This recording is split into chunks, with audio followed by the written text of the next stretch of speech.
Vamos continuar então com o nosso estudo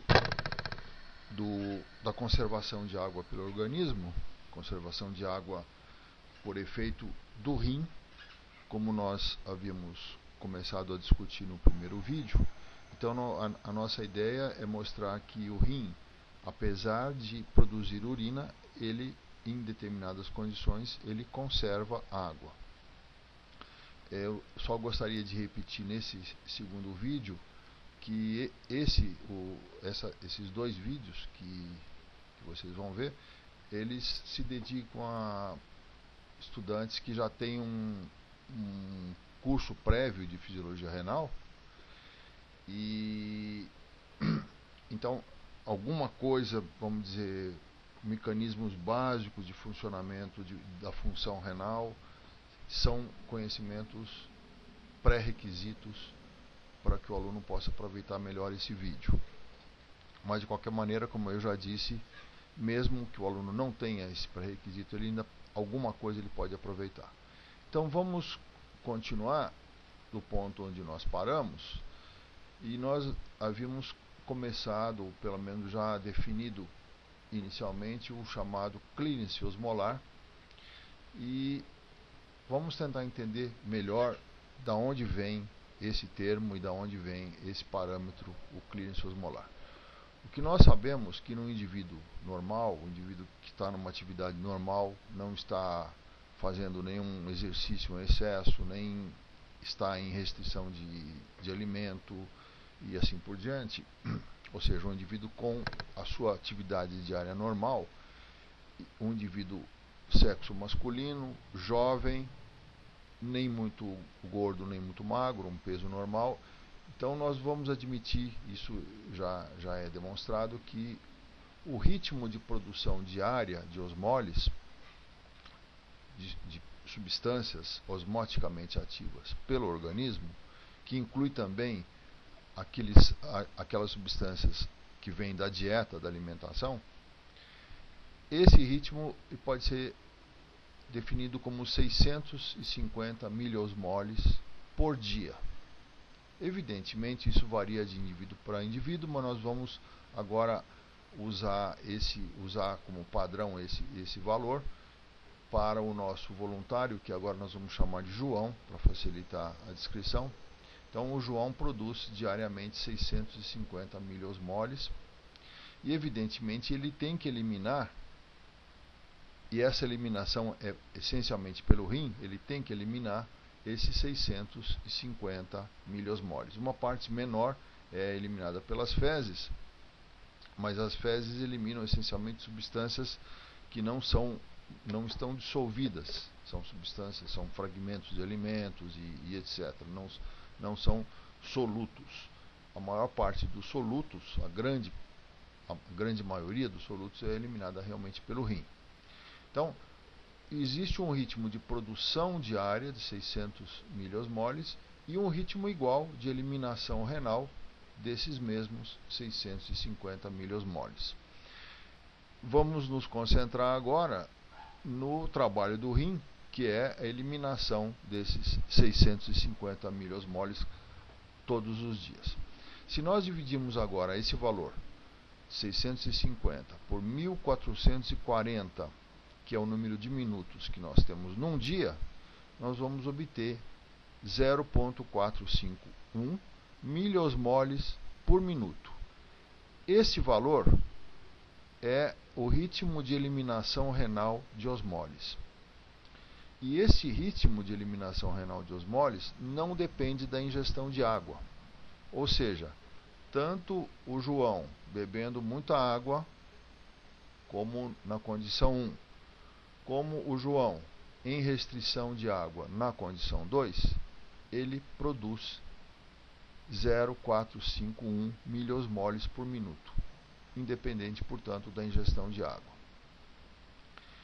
E, portanto, o seu clearance osmolar, definido por essa formulazinha, é o ritmo de produção de osmoles por minuto dividido pela concentração plasmática de osmoles, só que nesse caso nós vamos usar a concentração em miliosmoles por ml, porque aqui nós temos miliosmoles por minuto. Então, ritmo de produção de osmoles por minuto dividido pela concentração plasmática em miliosmoles por ml nos dá o clearance osmolar, que é, no caso do João, 1,5 ml por minuto.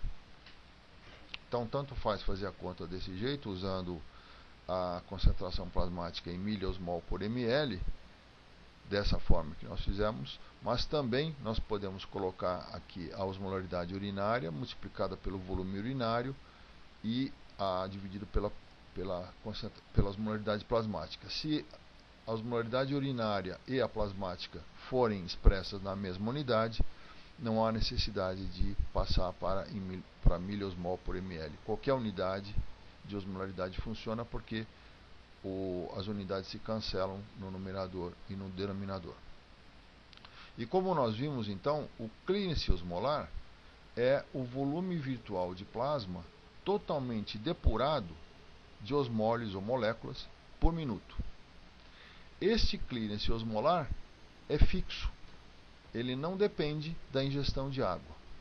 Ele depende do metabolismo, ou seja, da taxa de metabolismo do indivíduo, do tipo de alimento, da quantidade de alimento que o indivíduo ingere, da quantidade de exercício que esse indivíduo exerce durante o dia, ou seja, parâmetros que não são relacionados com a ingestão de água. Então, se o João mantiver uma atividade física constante, se ele mantiver um ritmo de alimentação constante, ele vai produzir, terá um clearance osmolar de 1,5 ml por minuto, independente da ingestão de água, ou seja, independente de ele beber muita água ou estar em restrição de água, como na condição 2, como a gente já viu. O que nós podemos fazer com o clearance osmolar? Então, o clearance osmolar é uma grandeza muito útil. Primeiro, nós vamos, antes de passar para a aplicação dele, nós vamos agora calcular esse clearance osmolar especificamente nas duas condições, para que vocês possam ver que efetivamente o clearance osmolar não muda com o tipo de ingestão de água, com o regime de ingestão de água. Então, na condição 2, na condição 1, onde o João está ingerindo muita água, o seu clearance osmolar será osmolaridade urinária, 100, vezes o volume urinário, que nós já vimos que é 4,5 ml por minuto, dividido por 300. Isso aqui dá 1,5 ml por minuto. Na condição 2, de restrição de água, o João vai ter 900, a osmolaridade urinária, 900 miliosmoles por litro, volume urinário, meio ml por minuto, e a osmolaridade plasmática, que não mudou, 1,5 então ml por minuto, e portanto, como nós já havíamos explicado, o clearance osmolar não muda nas duas condições, ele é idêntico nas duas condições.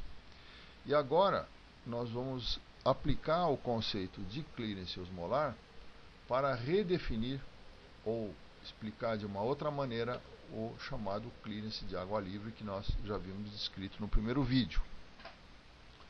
E o clearance de água livre é definido agora através de uma fórmula, através desse símbolo, clearance de água, como sendo o volume urinário menos o clearance osmolar. Então, na condição 1, ingestão excessiva de água, excesso de água, o clearance de água livre do João vai ser volume urinário 4,5 menos o clearance osmolar, que é fixo, 3 ml por minuto.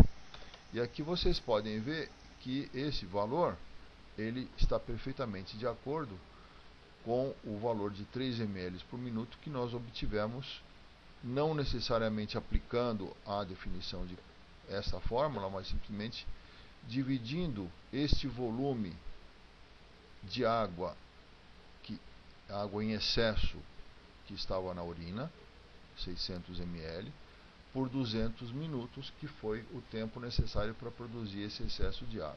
nós chegamos em 3 ml por minuto.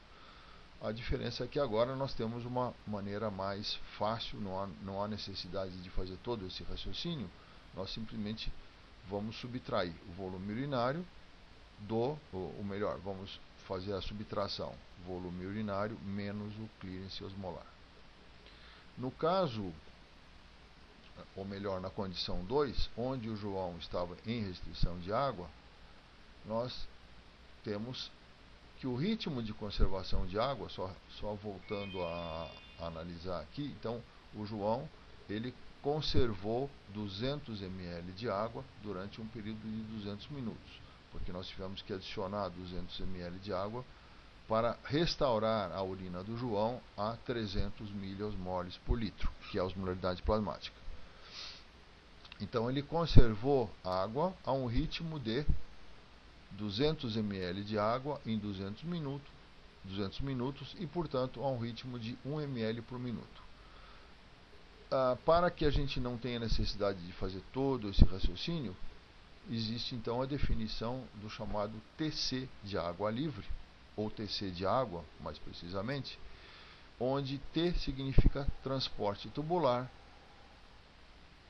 e C significa coletor e água significa água naturalmente. Então, esse TC de água significa a água conservada pela reabsorção ao nível do duto coletor.